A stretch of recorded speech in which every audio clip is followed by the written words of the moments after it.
como yo tengo la otra mirada a través de la psicopatología forense, desde hace años vemos esa persona mayor que venía bastante bien y que de golpe comete algún ilícito relacionado con la conducta, pero fundamentalmente con la desinhibición en la parte de la sexualidad. Ya no la violación, pero sino el toqueteo. Y cuando uno se acerca, cuando aparece, claro, también depende del medio en el cual esto ocurre, encontramos, junto con esta leve desinhibición, porque no pasa el toqueteo, o por ahí un lenguaje un poco pícaro, relacionado siempre con la desinhibición de la sexualidad, de vuelta la apatía que contrasta y algún toquecito en la memoria. Que generalmente los consultores no lo vemos, porque esto pasa directamente a la vía de la justicia. Estamos hablando claramente de toque frontal. Sí, están así que no sé si, sí, salió en todos los medios, creo, no sé si estuvieron viendo el caso de una nieta que acusa a su abuelo de un acoso sexual permanente, y muchas veces yo me pregunto si no tengo un defecto profesional, porque lo primero en que pienso en estos episodios así de desinhibición sexual, o perdón, eventos sexuales en el adulto mayor, yo lo primero que empiezo a pensar no será una desinhibición del tipo frontal, y me termino preguntando, no estaré exagerando como neuropsiquiatra, siempre pensando como que son síntomas, ¿verdad? Pero coincido totalmente, eso es otra de las maneras en que tiene de presentarse socialmente esta patología. Tal cual. Sobre todo cuando vos estudiás la línea biográfica de la persona y no le encontrás nada anormal, nada extraño. Una persona que tiene un funcionamiento equilibrado, estable, parejo, y a los 65, 68, aparece esto que, a ver, no se compadece con nada y que tiene la característica de lo procesual, al estilo de lo que hablan los alemanes, del corte, que vos decís, esto no lo puedo comprender, pero no tiene la característica de lo psicótico, pero es un funcionamiento realmente anormal que no lo podés comprender por la biografía ni por los rasgos de personalidad. Exacto, exacto. Una pregunta, con respecto a los síntomas de depresión, ¿no? ¿Cuáles serían algunos tips o algo práctico para que los que no somos psiquiatras podamos en forma precoz hacer el diagnóstico de que esa depresión puede ser el comienzo de una enfermedad degenerativa como el Alzheimer?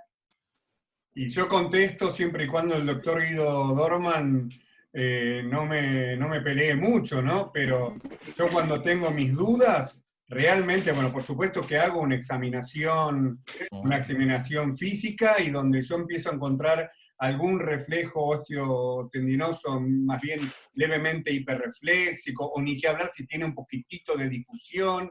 La difusión, no la difusión espástica de un daño cerebral grande, sino un poquito de difusión, ni que hablar si tiene un reflejo arcaico de succión, o sea, donde yo le encuentro algún signo que a mí me haga sospechar de que hay algún proceso concomitante, doctor Dorman, yo pido una tomografía por emisión de positrones para que me informe si hay o no compromiso metabólico en las neuronas. Y sí, yo opino exactamente lo mismo. Si ante la duda, si uno piensa en un cuadro psiquiátrico o un inicio de algo un degenerativo, uno termina recurriendo a lo metabólico, es hoy por hoy lo más sensible. Y más si hay hallazgos en el examen neurológico que aporten a esto, ¿no? Así que totalmente de acuerdo. Daniel. Sí. Voy a disentir con mis queridos colegas. Sí, ya sabía. No, voy a disentir en el sentido de que no todo el mundo tiene acceso a esta clase de estudios, entonces no lo podemos hacer como recomendación general, digamos. Entonces, me gusta mucho lo que dijo el doctor Herrera del corte, es decir, una persona que en edad media de la vida o en la ancianidad empieza con conductas inexplicables, con síntomas psiquiátricos inexplicables, hay que pensar en un proceso neurodegenerativo, ¿sí? Qué sé yo, un anciano, Claro, si el anciano de joven ha tenido 20 entradas en la policía, no, pero si el anciano, que ha sido una persona ejemplar, de repente empieza a acosar a la nieta, hay que pensar en que puede tener una enfermedad. O una persona que siempre ha sido vital empieza con depresión o con trastornos alimentarios o con lo que fuera, digamos. Hay que pensar, o sea, el corte que no se explica por la biología de la persona. Y ante esa situación a mí me parece rescatar el rol de los test neurocognitivos más, no de screening, digamos, no un mini-mental, sino test de memoria, como por ejemplo un FSSRT, un Grover y Bush, que para ir buscando alguna pequeña falla de memoria o de algún otro dominio cognitivo, con lo cual vos vas construyendo el diagnóstico. Y si vos le haces una resonancia a ese paciente que con 1,5 Tesla, con cortes coronales, y ves el hipocampo, ya más o menos tenés armado el diagnóstico. O sea, tenés una historia compatible que empezó con conductas raras, tenés una evaluación neurocognitiva que te muestra alguna alteración, y tenés una resonancia. Eso hablando si esto fuera una enfermedad de Alzheimer. Ahora, si el paciente tiene otra clase de demencia, por ejemplo, tuviera una demencia frontotemporal, bueno,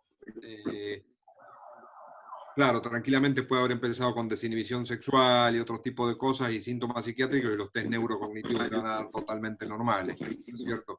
Entonces ahí, por lo menos al principio, ¿no? En una demencia, salvo las funciones ejecutivas, en general los test cognitivos te van a dar normales. En una demencia frontotemporal, ahí sí habría que pensar en coincido más con Fernando y con Guido en un estudio metabólico, ¿no? Pero si es un Alzheimer, por ahí podés hacerlo con test cognitivos y resonancia con cortes coronales para ver hipocampo.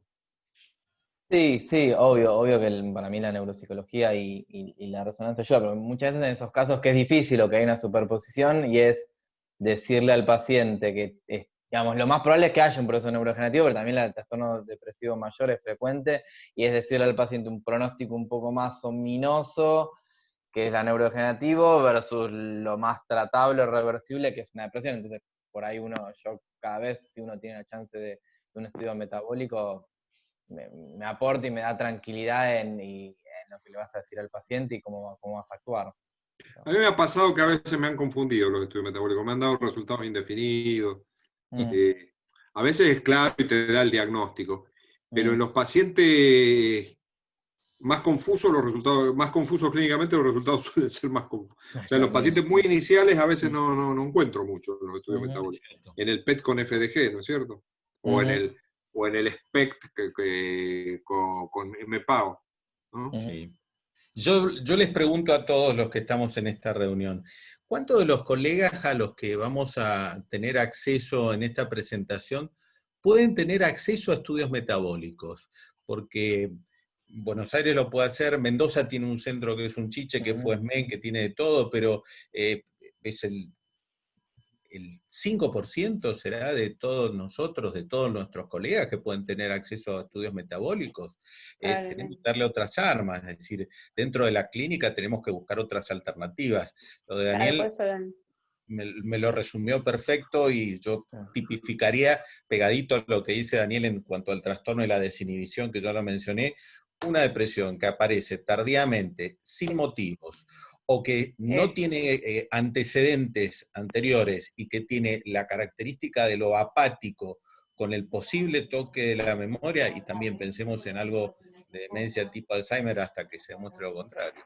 No, inclusive, por eso yo dije, hay que revisar al paciente, hay que tocarlo, hay que buscarle los reflejos, ni qué hablar si le aparece un reflejo de succión, ¿verdad? Yo sé que estamos muy cortitos de tiempo, porque la doctora Patricia ahí me está mirando, pero digo, si alguien tiene un reflejo de succión, en 40 años de médico, yo les digo que creo que el reflejo de succión que no significara patología deben haber sido 5 veces en mi vida. Todas las veces, cada vez que alguien tiene un reflejo de succión, es altamente específico. Es todo lo contrario a la sensibilidad. Es hiperespecífico. Si alguien tiene un reflejo de succión, o no tanto el maceterino, bueno, no digo el grasping, porque, por ejemplo, para tener grasping ya hay que estar muy avanzado en la enfermedad, ¿verdad? Pero en cambio, un reflejo de succión es cuando aparecen estos estadios de esa persona, de ese abuelo que hizo el corte, que cambió su modo de ser, es un evento procesual nuevo, y vos le buscás, o estamos todos de acuerdo, no le vas a hacer un PET porque el 95% no lo excede, pero alguien que tiene un succión, vos ya no podés seguir diciendo esto es algo psiquiátrico puro. Como mínimo ya es neuropsiquiátrico, porque nadie tiene un reflejo arcaico o el glabelar, ¿verdad? Vos le ponés un reflejo glabelar, o ni qué hablar si tiene síntomas extrapiramidales, o, insisto, después lo podemos pelear con el doctor Dorman, pero cuando yo aprendí, 40 años atrás, la difusión era claramente tenía que ser casi por una espasticidad evidente. Vos le buscás a pacientes con mucha delicadeza, difusión en el reflejo, y es pequeño, no tiene que tener la gran espasticidad. Entonces, hay pequeños signos que si se suelen encontrar, tiene tanto valor como una alteración hipocampal. Quiero decir, ya no es solamente una depresión psiquiátrica pura. Uno tiene que pensar que estamos frente a signos inobjetables, usualmente en este caso más estarían dominando más la patología del tipo hiperfrontal o disfunción frontal. O sea que para coincidir con lo que estamos hablando, lejos de ser lo primero que uno pide un PET, uno investiga y toca al paciente. Sí, es lo que dijiste. Sí. Perfecto. Y esa es la pregunta tuya, Patricia, ¿no? Claro. Clínicamente, para los que no somos psiquiatras, como en forma clínica, ¿cuáles serían, digamos, cómo decirte, la forma de inicio, los síntomas, bueno, la falta de respuesta al tratamiento habitual, digamos, alguna cosa que nos llame la atención? ¿Qué pautas te da de que eso no es una depresión mayor, sino que son síntomas depresivos en el contexto de una enfermedad neurodegenerativa? Esa sería la pregunta. Pero yo eso lo he hecho de generar un debate final. La gente dice, y yo creo que inclusive acá lo estamos haciendo, la gente dice, tiene depresión, y en realidad lo que tiene son síntomas depresivos en el contexto de una enfermedad neurodegenerativa, no reúne los criterios para diagnosticar. Exacto. ¿No? Les pregunto a los psiquiatras, ¿es así, no es cierto? No, por supuesto, claro que sí. Claro que sí. Pero yo le quiero preguntar a Diego, porque muchas veces me ha ocurrido a mí de ver la examinación neurológica, a veces rápida, que no se hace con mucho tiempo, y el martillo, nada, si no tiene, insisto, una gran difusión, ni siquiera se lo pasan por la cabeza. Y es como todo en medicina, digamos, a veces ¿qué es un reflejo vivo? Un reflejo vivo no sabe si es patológico o es difícil, ¿eh? Si simplemente es por... Claro. Pero hay que salir a buscar, digamos, si uno va a esperar la demencia, el florecimiento de todos los síntomas, acá lo que estamos tratando es de descubrir tempranamente, bien tempranamente, la semiología, ¿verdad? Perfecto. Otro síntoma psiquiátrico que a veces aparece primero, por supuesto en las sinucleinopatías, ¿no? En la enfermedad por cuerpo de Lewy, a veces cada tanto te toca un paciente que debuta con alucinaciones, que inclusive tiene mirada crítica de las alucinaciones, es decir, al principio el paciente se da cuenta que eso no es real y discute y bla, bla. O sea, se da cuenta y conversa con el médico o con el familiar acerca de las alucinaciones que tiene, de una manera muy racional. Después, en la medida que el paciente se va dementizando, entra en el mundo alucinatorio y se acabó. Pero a veces las demencias de la enfermedad por cuerpo de Lewy debutan con alucinaciones. Eso, sí. La vieja semiología, no el parkinsonismo, no el deterioro cognitivo. La vieja semiología entre alucinosis y alucinaciones. ¿Cómo es eso, Fer? A ver, eso es lindo. A ver. Es cierto. Eso, ¿viste? Alucinación, pseudoalucinación y alucinosis. Claro.